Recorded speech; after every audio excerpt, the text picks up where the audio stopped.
Prodeo et Ecclesia sa tanang mga Catholic Faith Defender o sa tanang mga reliyoso o reliyosa, mga laiko o sa tanang mga tumutuong Katolikong universal.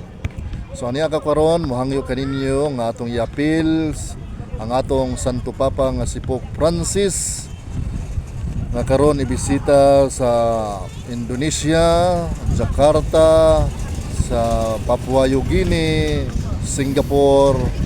12 days ang iyang pag-visit karon sa apostolic visit sa yanang mga kuan sa Listimor o sa Papua New Guinea, Indonesia o sa na-mention ako nga lugar sa laing-laing nasod nga iya karong i-visit. So please, yampo nato siya nga safety ang iyahang paglupad, pagsakay sa eroplano, safety ang iyahang pong pag-abot, pagbalik sa Roma. Kay kini apostolic blessing, apostolic visit sa atong mga lugar aron ang panalangin sa Dios mubanwag ug adunay kalinaw ug kahiusa ang tanan. So, Prodeo et Ecclesia, mohangoy ako kaninyo nga atong yampo ang atong mahal nga Santo Papa Pope Francis nga karon anaa sa pag-journey siyang kinabuhi.